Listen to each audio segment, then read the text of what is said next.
Tales at Dawn by Moonlight presents Call Mr. Fortune by H.C. Bailey, Case 1, The Archduke's Tea.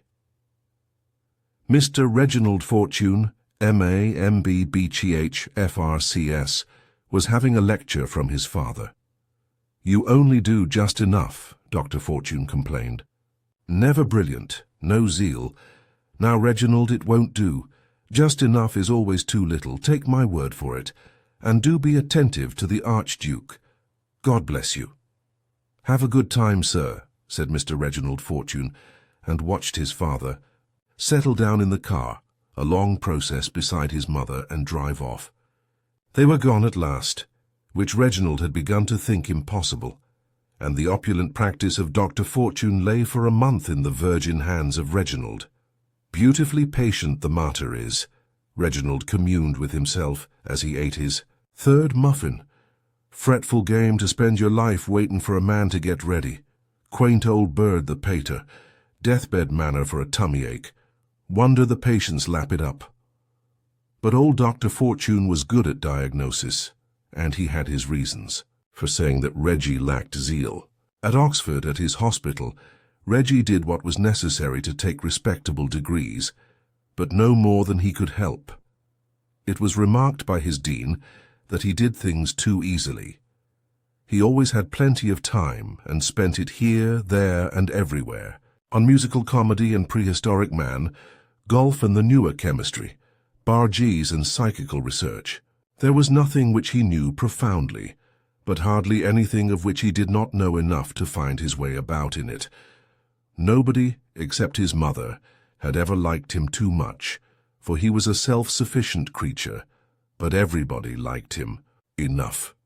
He got on comfortably with everybody from barmaids to dons. He was of a round and cheerful countenance and a perpetual appetite. This gave him a solidity of aspect emphasized by his extreme neatness. Neither his hair nor anything else of his was ever ruffled. He was more at his ease with the world than a man has a right to be at 35. It is presumed that he had never wanted anything which he had not got. Old Dr. Fortune possessed a small fortune and a rich practice, and Reggie enjoyed the proceeds and proposed to inherit both. The practice lay in that pleasant outer suburb of London called Westhampton, a region of commons and a large park, sacred to the well-to-do, and still boasting one or two houses inhabited by what auctioneers call the nobility. In Boldrewood, the best of these places, there lived at this moment in Reggie Fortune's existence the Archduke Maurice, the heir apparent to the Emperor of Bohemia. You may remember that the Archduke came to live in England shortly after his marriage. It is, however, not true, as scandal reported, that his uncle the Emperor sent him into exile. There is reason to believe that the Archduchess, a woman equally vehement and beautiful, was not liked in several European courts. On her return from the honeymoon, she made a booby-trap for that drill sergeant of a king, Maximilian of Swabia, and for some weeks the Central Powers were threatening to mobilize. But she was a serene highness of the house of Erbach-Wittelsbach, which traces its descent to Odin, and had an independent realm of nearly 2 square miles, with parliament and army complete, and even the Emperor of Bohemia could not pretend that Maurice had married beneath him. History will affirm the simple truth that the Archduke and the Archduchess sought seclusion in England because they were bored to death by the Bohemian court, which was perpetually occupied in demonstrating that you can be very dull without being in the least respectable. The Archduke Maurice was a man of geniality and extraordinarily natural tastes. His garden, a long walk, a pint of beer in one of the old Westhampton inns made him a happy day. The Archduchess was not so simple, for she loved to drive her own car, a ferocious vehicle, but archduchesses may not do that in Bohemia. Reggie, having eaten all the muffins, lit his pipe and meditated on the cases left him by his father. Old Mrs. Smythe had her autumn influenza, and old Talbot Brown had his autumn gout, and the little Robinsons were putting in their whooping cough. A kindly world. He was dozing in the dark when the telephone bell rang. Was that Dr. Fortune? Would he come to Boldrewood at once? The Archduke had been knocked down by a motor car and picked up unconscious. Poor old Pater, Reggie grinned as he put his tools together. The Pater would never forgive himself for being out of this. He loved a lord, did the Pater, and since he had been called in to remove a fishbone from the archducal throat, he could not keep the Archduke out of his conversation. The royal geniality of the Archduke, the royal disdain of the Archduchess, Dr. Fortune had been much gratified thereby, and Reggie was prepared to loathe their royal highnesses. Thank heaven the Pater was safe on his holiday. If his head swelled so over an archducal fishbone, he would have burst over an archduke knocked down. Reggie was practical, if without sympathy. He made haste in his neat way, and the sedate chauffeur of Dr. Fortune was horrified by instructions to let the car rip. The streets of Westhampton are not adapted to this. The district has tried hard to keep itself rural still, and its original narrow winding lanes remain ill-lighted and overhung by trees. Boldrewood stands high, and its grounds border upon Westhampton Heath, across which there is one lamp per furlong. Just as Reggie's car swung round to the heath, it was stopped with a jerk. "What's the trouble, Gorton?" Reggie said to the chauffeur. Gorton was leaning sideways and peering into the gloom of the gutter.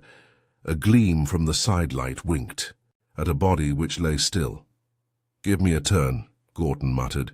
His face showed white. Reggie jumped out, but Gorton was quicker. "Lummy, it's the Archduke," he said, and his voice went up high. "Don't be futile, Gorton." Reggie bent over the body. "Get the lamps on him." Gorton backed the car, and the body came into the light. Its face was crushed. Gorton gasped and swallowed. "But it's not him neither," he muttered. After a minute, Reggie stood up. "He was a fine chap about an hour ago," he said gently. "All over, sir." Reggie nodded. "Some hog done him in?" "As you say, Gorton. Running down case. Big car. Took him in the back. Went over his head. But I don't see how he got into the gutter." He walked round the body, moved it a little, and picked up 2 matches, unusual matches in England. Very thin vestas with dark blue heads. "Why did you think he was the Archduke, Gorton?" "Such a big chap, sir. Not many his measure. And there's something about the make of the poor chap that's very like. But thank gods it's not the Archduke anyway." "Why?" said Reggie, who was without reverence for archdukes. "Well, let's take him along." They brought the dead man to the lodge at the main gates of Boldrewood, and there left him with a message to be telephoned to the police. The hall at Boldrewood is in the Victorian baronial style, absurd but comfortable. Reggie was still blinking at the light when a woman ran at him. His first notion of the Archduchess Ianthe was vehemence. She came upon him, a great fur cloak falling away from her speed, panting, black eyes glowing, and then stopped short, and her pale face was distorted with passion. "Dr. Fortune, you are not Dr. Fortune," she cried. "Dr. Fortune, Jr., madame. My father is away, and I am in charge of his practice." She muttered something in a language he did not know, and looked as if she was going to kill him. His second notion of her was that she was wickedly beautiful. A Greek perfection in the pale face, but, Lord, what a temper! The daintiest grace of body, but it moved and quivered like a whiplash. "My dear Ianthe." A man came smiling from behind the screen by the fire. He was tall and slight and dandyish, a lot of colour in his clothes, an odd absence of colour in him.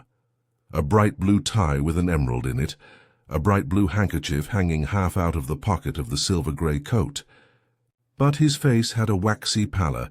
His hair, his moustache, and little pointed beard were so fair that they looked like patches of paint on a mask. "We are much obliged by Dr. Fortune's coming so quickly."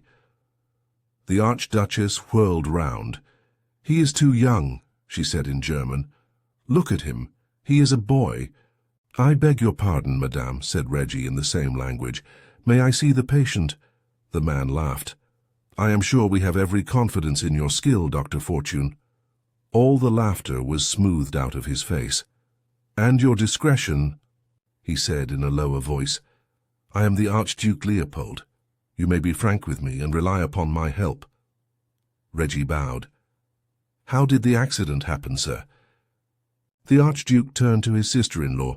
You know that I do not know, she cried. I was out in the car. As my sister says, Dr. Fortune, she was out in the car. The Archduke paused. She drives herself. It is with her a little. Passion, my brother was out walking alone. Those long walks, how I hate them, the Archduchess broke out.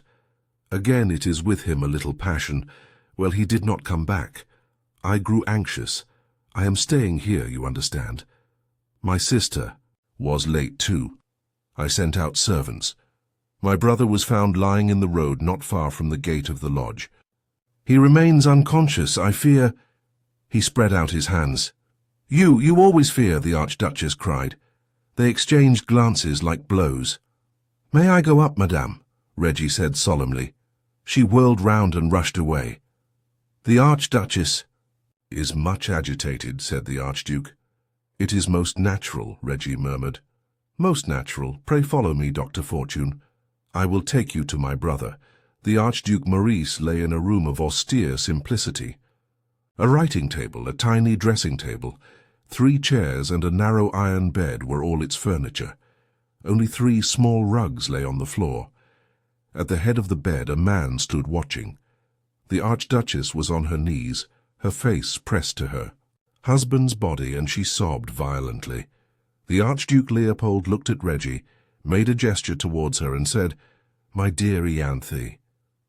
She looked up flushed and tear-stained. I beg your pardon, madame, this is dangerous to the patient, Reggie said. She gave a stifled cry and rushed out of the room. The Archduke Leopold seemed to intend to stay, but in a moment the voice of the Archduchess was heard calling for him. Better go to her, sir, keep her out of here, Reggie said, and turned to his patient. It was obvious that the Archduke did not relish so brusque an order, but the passionate voice was not to be denied. The man by the bed and Reggie took each other's measure. English? Said Reggie. Yes, sir, Holt I am. The Archduke's valet. You undressed him? Yes, sir. Was that wrong? Depends how you did it. Reggie began his examination. The Archduke Maurice was a big man. That is a habit in his family. He had their fairness, but even in coma, his cheeks showed more color than his brother. Leopold's and his yellow hair and beard had a reddish glow, a bold, honest face with plenty of brow. Reggie went over his body with an anatomical enthusiasm for so splendid a specimen. Get me some warm water, will you? Holt went out of the room. Reggie bent over the broad chest. From it, from just above the heart, he drew out a thin sliver of steel. He made a face at it and put it away. Holt came back, and there was sponging and bandaging. You washed him. Before, I see. Anyone else touched him but you? Only carrying him, sir. I've been with him the whole time. I found him. Oh, lying on his face, I suppose? No, sir, on his back, just like he is now. Oh, notice anything? No, sir, I wish I had. I'd like to have the handling of the bounder that did it. Well, we mustn't get excited. Preserve absolute calm, Holt. He's well liked, is he? Why, sir, we'd do anything for him. He's a gentleman. Quite so. You mustn't leave him a moment. No one is to come into the room. I'll be back soon. Very good, sir. Beg pardon, sir. The good Holt flushed. What's the verdict? It's not all over yet.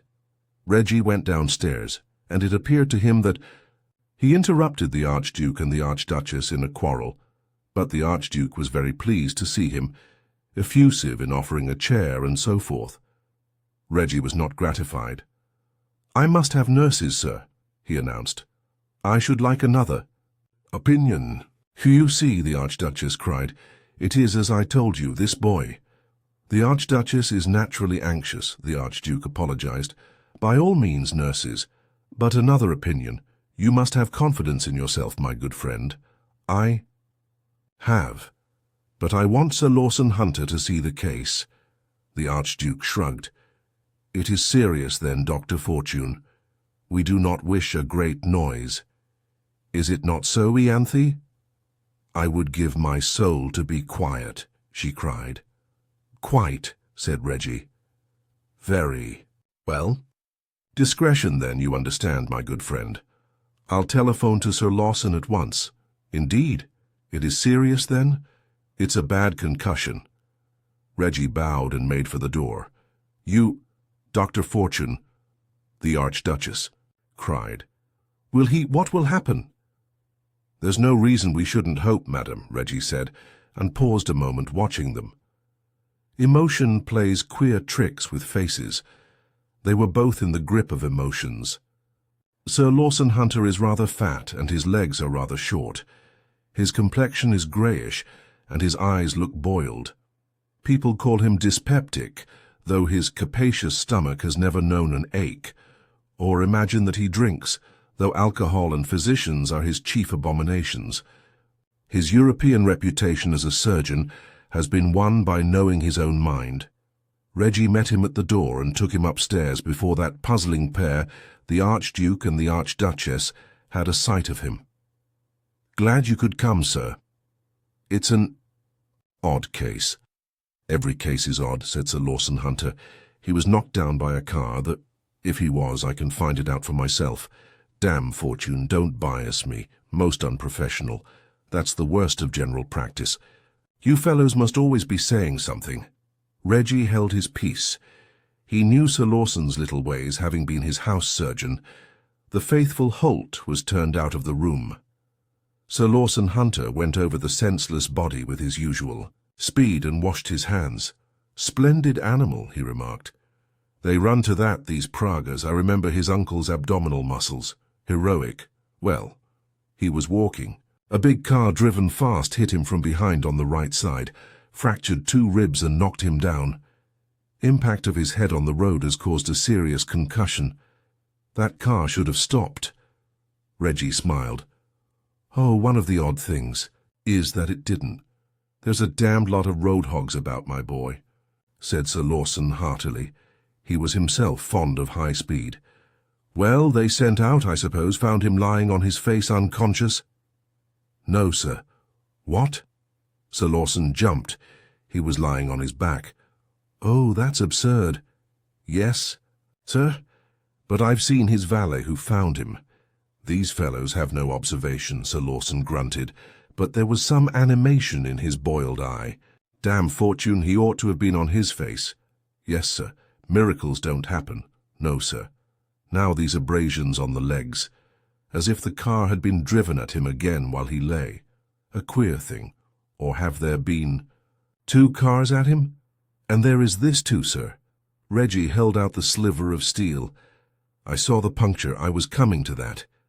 Humph. Whoever put this in meant business, and didn't know his job. It slipped along the bone and missed. Everything.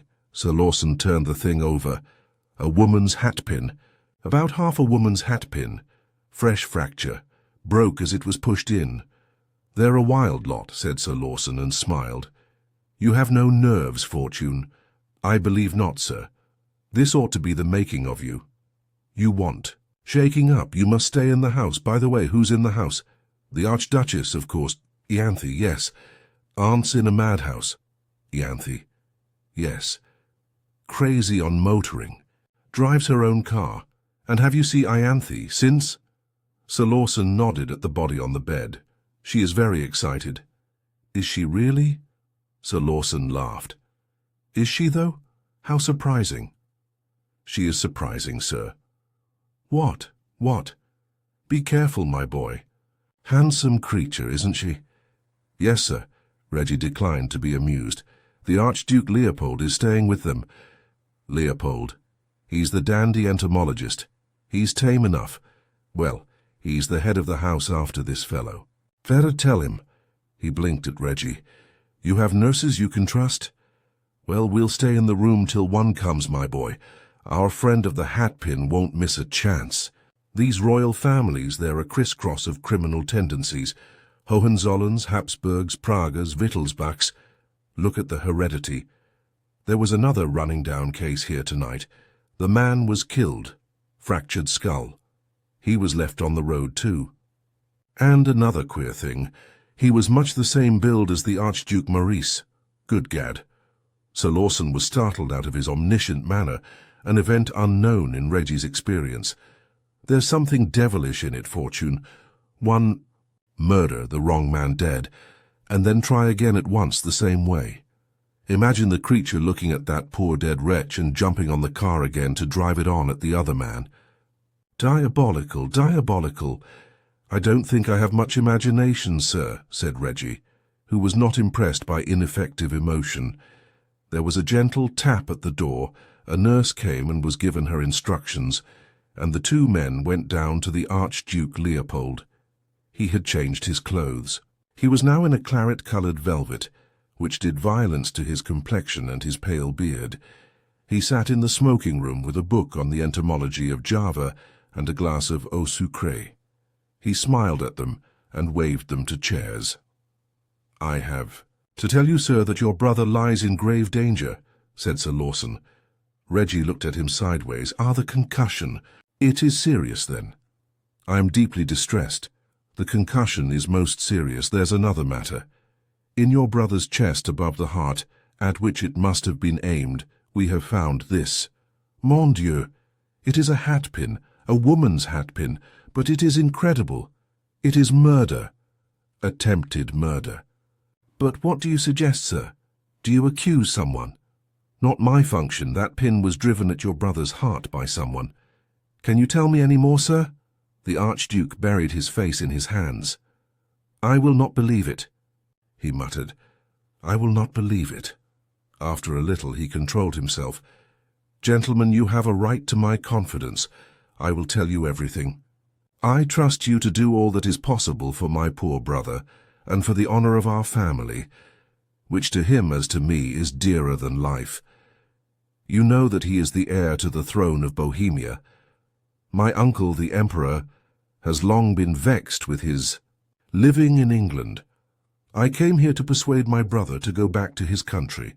My poor brother had made his home here at the wish of the Archduchess, who dislikes the duties of royalty. He was passionately, madly in love with her. But alas, in these love marriages there is often difficulty. They were not of the same mind upon many things, and the Archduchess is of a vehement temper. I fear, but you will forgive me if I say no more. I take one small thing. My brother loved to go walking. The Archduchess is passionately fond of her. Motorcar, drives it herself, loves wild speed. My brother detested motorcars. I fear that my coming gave them cause for fresh quarrels. My brother was ready to go back to Bohemia. The Archduchess was violently opposed to it. I confess to you, gentlemen, I have feared some scandal, some madness. I thought she would leave him. But this, it is appalling." "The Archduchess was out in her motorcar tonight." Sir Lawson said, "Yes. Yes, it is true, but this, must we think it?" "We have to think of nothing but our duty to our patient," said Sir Lawson. The Archduke grasped his hand. "You are right. I thank you. I shall not forget your fidelity." The Archduchess whirled into the room. She, as Reggie remarked, had not cared to change her clothes. She had not even touched her hair, which was escaping in a wild disorder from under her hat. "They will not let me see him," she cried. "Leopold—" "It is by my instructions, madam," Sir Lawson said. "I am responsible for the Archduke's safety." She bit her lip. "Is he so hurt?" she said unsteadily. "He lies." "In very grave danger, madame. I permit no one in his room." She stared at him, her throat quivering, her great eyes bold and bright. Then, with a little shrug, she turned away and, plucking at the gold things which jingled from her waist, took out a cigarette and lit it. Reggie saw one of those foreign matches with the violet heads. Sir Lawson made his bow, and Reggie went with him to his car. "Why did you tell them that the Archduke was in grave danger?" he said. "He'll be safer if they believe he's going to die," said Sir Lawson. "Oh, do you think so?" said Reggie, as the car shot away. Then he made an excellent supper and slept sound. He found his patient peaceful in the morning. No sign of consciousness yet, but more color in the cheeks, a deeper breathing and a stronger pulse, more warmth.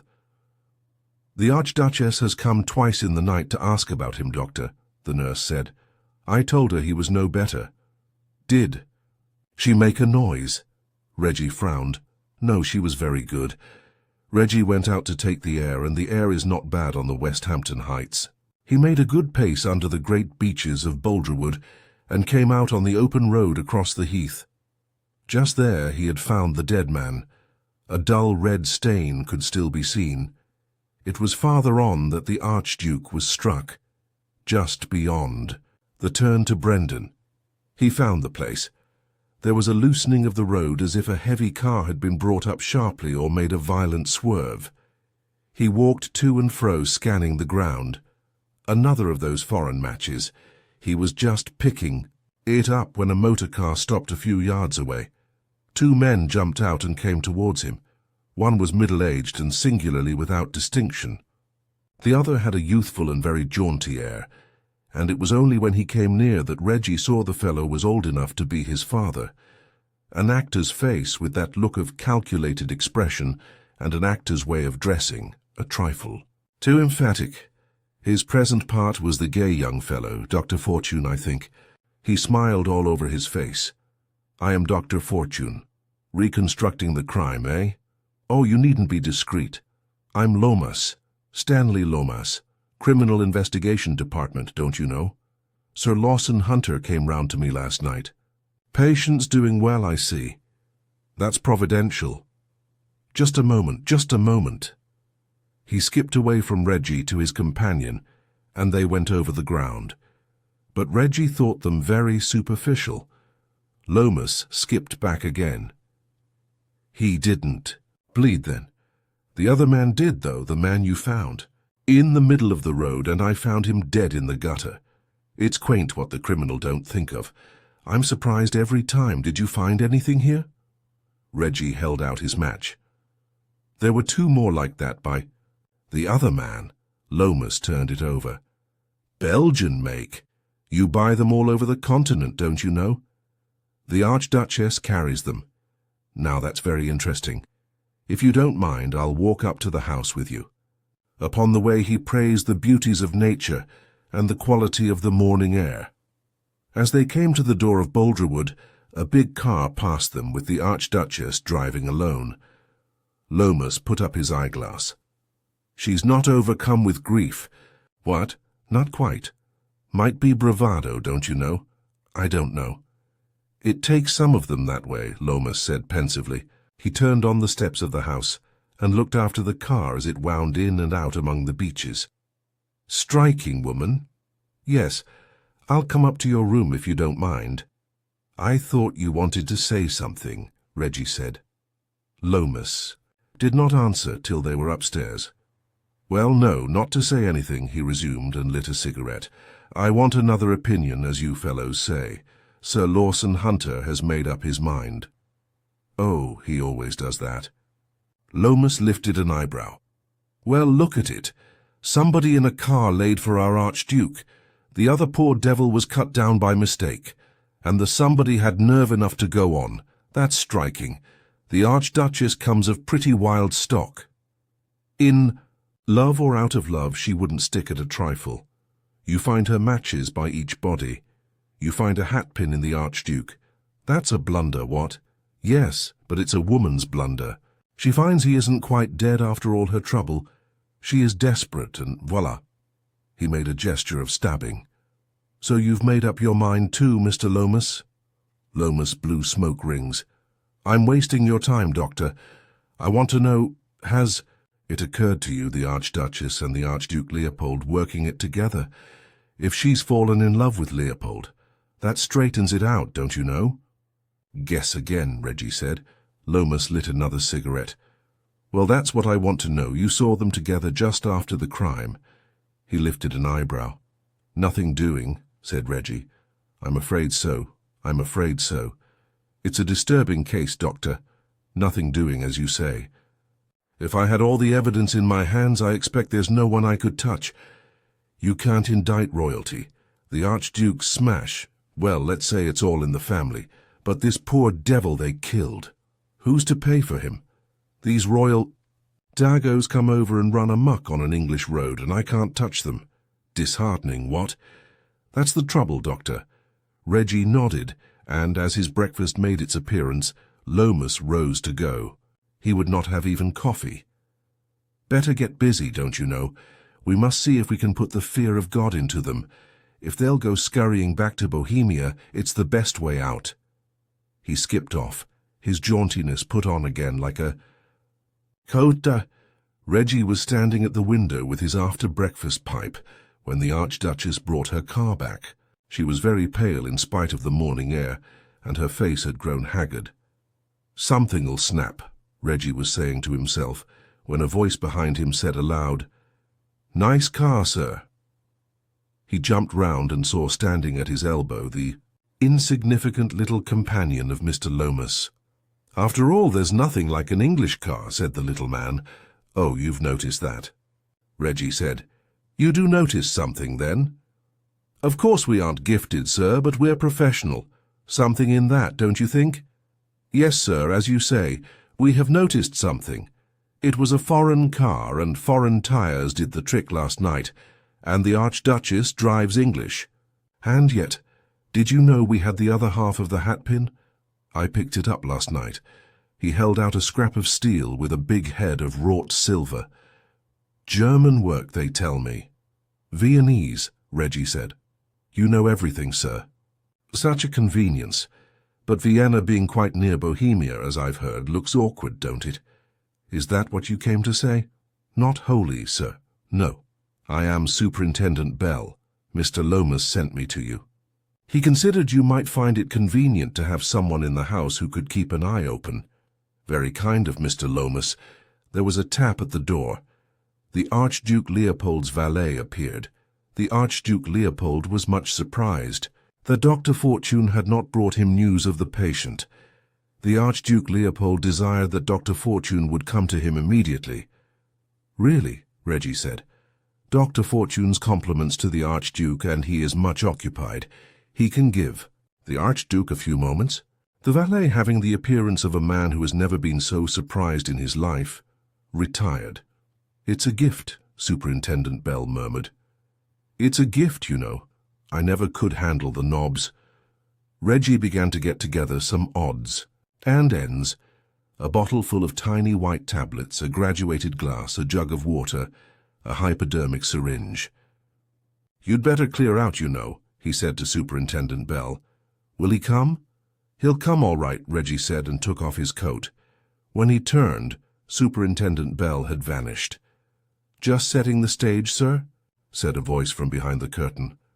"Confound your impertinence," Reggie growled. "Here." But the Archduke came in. He was now a decoration in a russet brown. "You are very mysterious, Dr. Fortune," he complained. "I expect more frankness, sir. My patient is my first consideration, sir. I desire that you will consider my anxieties. Well, sir, how is my brother? You may give yourself every hope of his recovery, sir." The Archduke looked round for a chair and was some time in finding one. "This is very good news," he said slowly, and slowly smiled. "Mon Dieu, Doctor, it seems too good to be true. Last night you told me to fear the worst." "Last night? Was last night?" "Sir," Reggie said, "this morning we begin to see our way. All the symptoms are good. I believe that in a few hours the patient will be able to speak." To speak. But the concussion, it was so dangerous. But this is bewildering, Doctor. Most fortunate, sir. You might talk of the hand of Providence. Well, we shall see what. We shall see. He may be able to tell you something of how it all happened. You'll pardon me, I'm anxious to prepare the injection. He dropped a tablet in the glass and poured in water. "Fact is, this ought to make all the difference. Wonderful things, drugs, sir. A taste of strychnine, one of these little fellows, and a man has another try at living. 2 or 3 of them, just specks, aren't they? Sudden death. Excuse me a moment. I must take a look at the patient." He was gone some time. When he came back, the Archduke was still there. "All goes well, Doctor? I begin to think so. I must not delay you, my dear doctor. If only your hopes are realized. What happiness! He slid out of the room. Reggie went to the table and picked up the glass of strychnine solution. From behind the curtain, Superintendent Bell rushed out and caught his arm. "Don't use it, sir," he said hoarsely. Superintendent Bell was flushed. "Don't be an ass," said Reggie. He put the glass down, took up the bottle of tablets, turned them out on a sheet of paper, and began to count them. "Good Lord," said Superintendent Bell. "You laid for him, did you? What a plant!" "You know you're an impertinence," Reggie said, and went on counting. "I'll get on to Mr. Lomas, sir," said the superintendent humbly. "Don't you telephone or I'll scrag you." "Telephone? Not me, I say, sir. You're some doctor." He fled. Reggie finished his counting and whistled. "He did himself proud," said he. "The blighter." He shot the tablets back into their bottle, found another bottle and poured into it the solution, and locked both away. "Number 1, he said with satisfaction. "Now for number 2. He went off to his patient and spent a placid half-hour chatting with the day nurse on dancing in musical comedy, but it was hardly half an hour before the Archduchess tapped at the door. Reggie opened it. "This way, if you please, madame." He led the way to his room. "I have something to say." She stood before him, fierce, defiant, and utterly wretched. "I can promise you that the Archduke will recover consciousness," she caught at her breast. He will live?" It was the most piteous cry he had ever heard. "He will live, madame." She trembled, swayed, and fell. Reggie grasped at her, took her in his arms and put her in a chair and waited, frowning. She panted a little and began to smile, then faintly, softly, "No, no. No more now. Ah, dearest." It was in her own language. She opened heavy eyes. "What is it?" "The Archduke has spoken, madam. He said your name." Then she began to cry, and holding out both hands to Reggie, "Let me go to him, please, please." "Not now, not yet. He must have no emotions. You will go to your room and sleep. You are a boy." She laughed through her tears, and thrust her hands into Reggie's. "I beg your pardon, madame," Reggie said stiffly. The creature was absurdly adorable. "You? Oh, Englishman." It was made plain to him that he was expected to kiss her hand. He did it like an Englishman. Then the other was put to his lips. He cleared his embarrassed throat. "I must insist, madame, you will say nothing of this to anyone. It's necessary the household should suppose the Archduke still in danger." "Why?" A spasm crossed her face. "You are afraid of Leopold." "And you, madame," Reggie said. "Afraid?" "No, but—" She shuddered. "But he is not a man." "Have no anxieties, madame." "I have none," Reggie said, and opened the door. Then, "She's a bit of a dear," he said to himself, and rang for his lunch. 4 times that afternoon the Archduke Leopold sent to ask for news of his brother, and each time Reggie answered that the patient was much the same. "Leopold will be doing some thinking," Reggie chuckled. Happy days for Leopold. Towards tea-time the Honourable Stanley Lomas arrived jauntier than ever. "Well, doctor, been enjoying yourself, what?" He shook hands heartily. "Best congratulations. Found all that sound scheme, the right sound scheme. Well, I expect you'll be glad to be rid of Leopold, what? I conceive I can put the fear of God into him now. Free hand, don't you know? Let's take him on."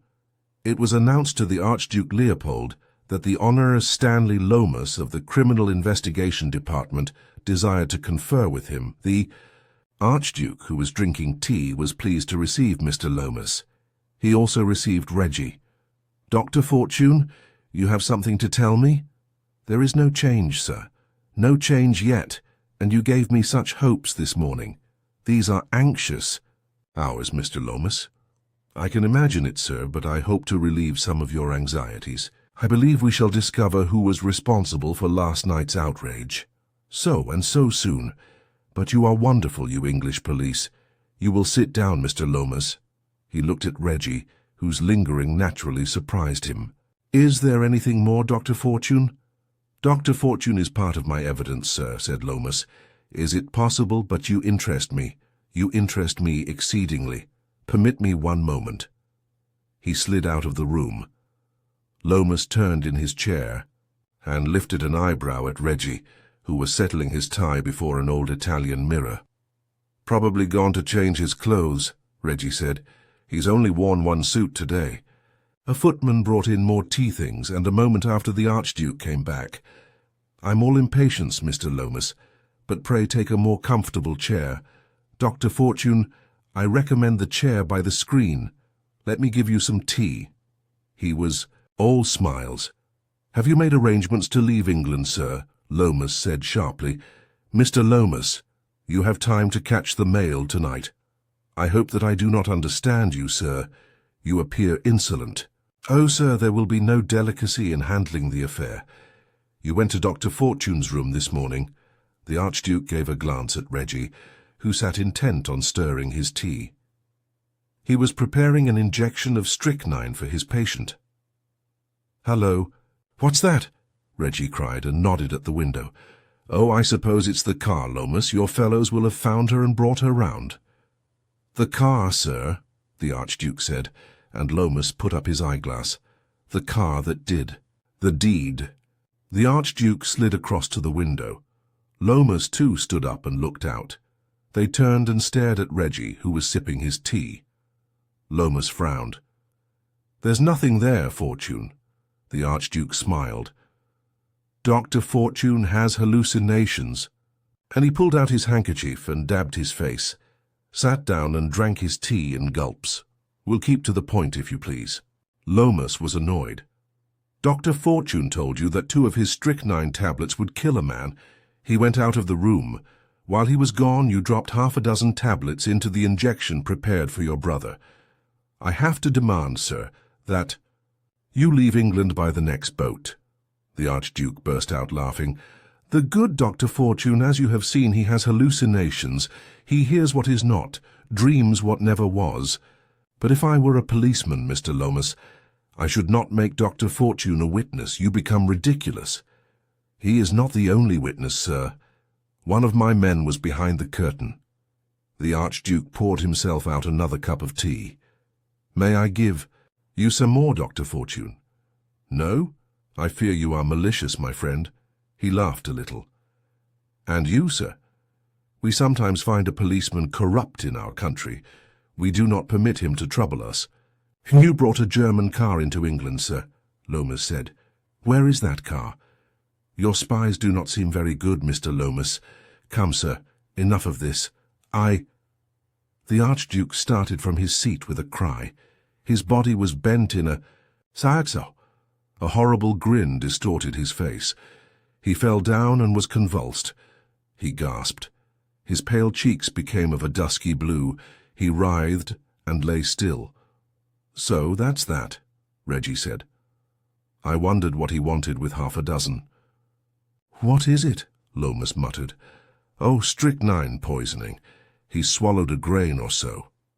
"My God, can you do anything?" Reggie shrugged. "He's as dead as the table." After a while, "Well, it's a way out," Lomas said. "But I can't understand the fellow." "Oh, I don't understand it all," Reggie admitted. "He was out to kill his brother. That meant being emperor. But why kill him now more than before? And the Archduchess, she is straight enough, I know, but just how she was to this fellow I don't see." "There's not much in that," Lomas said. "Maurice couldn't stand the court, and it was common talk he meant to resign the succession. While he was quiet over here in England, Leopold felt safe. But lately they tell me Maurice has been making up his mind to go back. Duty to his country, don't you know? The Archduchess was strong against it.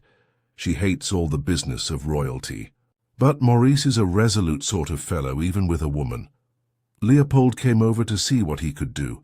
I suppose he set the Archduchess on to make Maurice give up the idea and stay quiet. They worked together, or that's the notion at the Bohemian." Embassy, she's a gypsy, what, but she's straight. She is not in this, it wasn't her car. Well, when Leopold found there was nothing doing, he set about the murder. He was a bad egg, don't you know? There was a woman in Rome, they kicked him out there. But it was a sound scheme.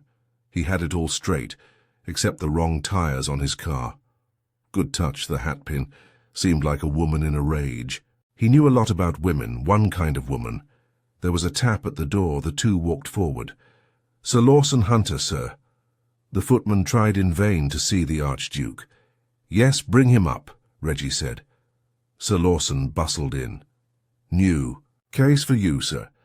The two men moved apart and Sir Lawson saw the body. Poisoned himself, taken strychnine, Lomas said. Oh, don't bias him, said Reggie. He doesn't like that. Good gad. Sir Lawson's eyes bulged. Yes, that beats me, Fortune. Lomas waved his hand at the body. I would have sworn he hadn't the pluck. Oh, he hadn't. He meant it for me. I changed the cups. You... Lomas stared at him. That was when you heard the car. That was why I heard the car, and you let him take the dose. Yes, seemed fair. You see, I picked up that poor fellow he smashed last night. Good gad, said Sir Lawson. The footman was again at the door. Dr. Fortune was wanted at the telephone. There's one here, isn't there? Put me through. The footman, hardly able to speak at the sight of the dead Archduke, retired gulping. The bell rang. Reggie took up the receiver. Yes, yes, at once. And he put it down. I must be going. Serious case. Mrs. Jones's little girl may have German measles. Subscribe for more such stories.